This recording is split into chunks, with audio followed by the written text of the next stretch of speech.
Hola les amis, je vais vous parler des blessures de l'âme. Alors déjà c'est important pour bien contextualiser. Quand on parle de blessures, ça peut être des blessures par rapport à des choses qui ont été vécues dans cette vie, physiques, émotionnelles et autres, de manque. Enfin, il y a plusieurs plans qui peuvent créer la souffrance, donc on parle de blessures en général. Donc dans cette vie, parfois c'est quelque chose qui est plus en lien avec l'ADN, avec le terreau, les racines, le karma familial. Et quand on parle vraiment des blessures de l'âme, ça va être vraiment de ce qui est porté de vie en vie, de par nos expériences, et pas seulement terrestres, parfois aussi galactiques. Euh, les blessures de l'âme, en fait, elles nous informent de leur couleur, de leur origine, de leur tonalité, par rapport en fait à ce que l'on vibre. Alors pour donner un peu d'explication sur la vibration. La vibration, c'est ce que je vais appeler créer, manifester. Même si parfois c'est dur à entendre et que ça paraît vraiment pas juste. Mais je vais créer et appeler des situations. Clairement. Alors moi, j'en suis pas responsable en tant que être humain incarné, parce que moi, j'arrive, je commence, je suis pas comptable de mémoire ou de choses qu'il aurait pu y avoir avant. Pour autant, je porte une vibration, une fréquence, peut-être justement de rejet, d'abandon, de manque d'abondance, d'humiliation, des blessures. Il y en a des milliers en fait. Hein. Il y en a des milliers. Il n'y a pas que les 5 blessures que l'on connaît pour la plupart, trahison, etc. Euh, je vais porter dès l'origine de cette incarnation, lorsque je vais arriver, une fréquence. Cette fréquence vibratoire, dans cette blessure, imaginons, je vais parler d'abandon, de rejet, c'est très proche. Donc immédiatement, en fonction de cette fréquence, mon âme va choisir le terreau familial qui correspond à cette fréquence. Les acteurs parfaits en miroir qui vont me permettre de me souvenir que je porte cette fréquence pour qu'à travers mes yeux, je puisse le voir et le vivre. Alors parfois et souvent, je vais avoir un papa qui va m'abandonner, parfois j'ai une mère qui va me rejeter, etc., etc. Je vais vivre également le rejet à l'école, dans le milieu professionnel, même dans une société où je vais me sentir tellement en décalage avec les uns les autres.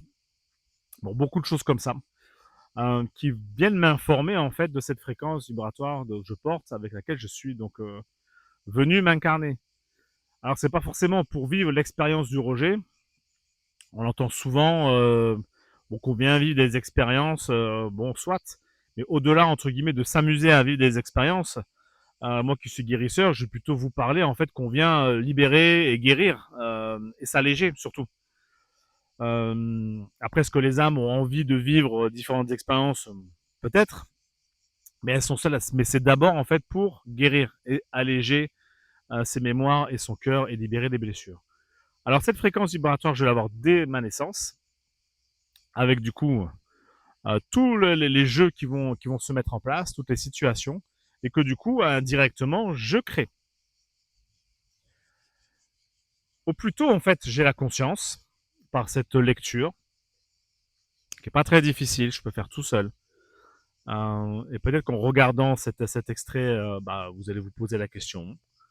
Tiens, c'est vrai, avec mes parents, j'ai vécu ça. Tiens, c'est vrai que ce qui m'a fait plus de mal, c'était vraiment de ressentir ça à l'école. Tiens, c'est vrai que à chaque fois dans le couple, c'est l'autre qui est parti, etc., etc. Alors là, il y a rien d'ésotérique, il n'y a pas besoin de pouvoir magique.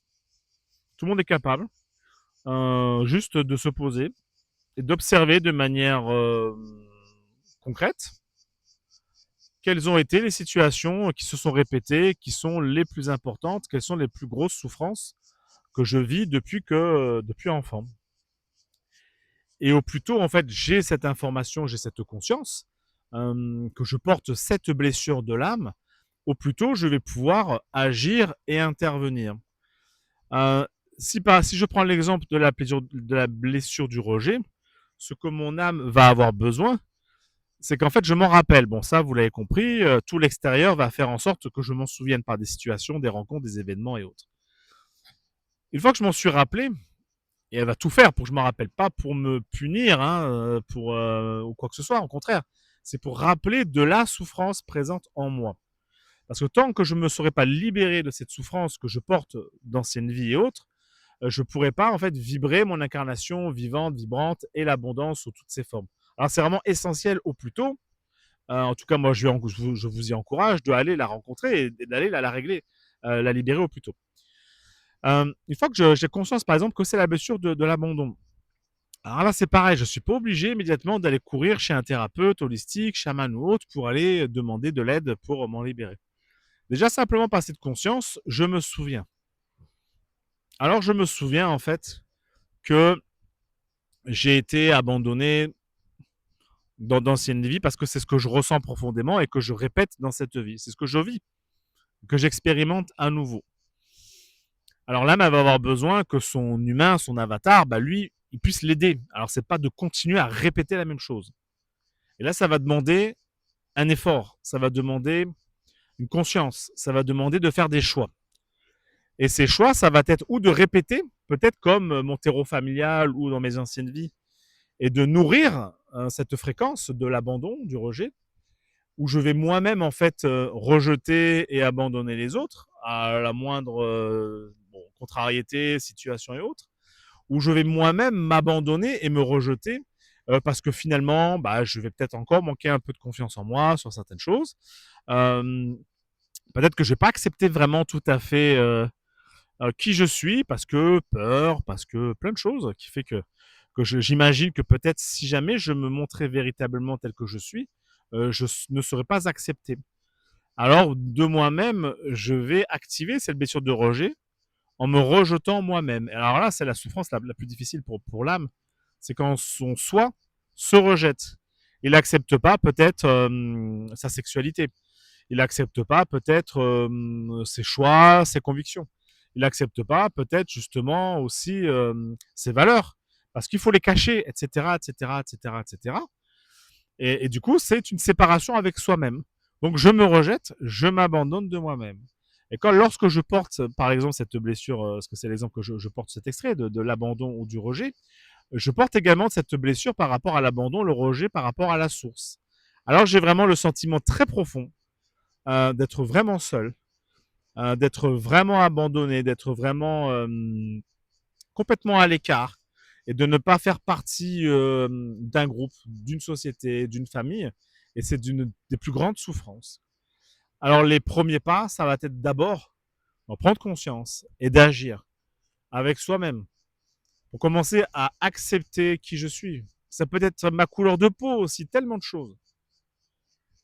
Accepter vraiment qui je suis. Alors je viens vivre ça. Et quand je viens vivre ça, c'est que forcément, je ne suis pas comme les autres. Je suis différent. Et c'est bien pour ça que j'ai été créé de cette façon-là, pour pouvoir travailler cette blessure, m'en libérer. Alors ça va être de commencer ce travail profond d'acceptation, de respect, d'amour pour soi. Et aussi de davantage d'acceptation, de compassion et de tolérance envers les autres. Ça va être la voie. Ça, c'est ce qu'on peut déjà faire soi. Et ensuite, bien sûr, de rencontrer des praticiens chamaniques et autres pour pouvoir être aidé pour réaccorder cette fréquence. Mais elle le sera vraiment que si dans notre cœur, nous sommes prêts aussi à ne plus nous rejeter. À bientôt les amis.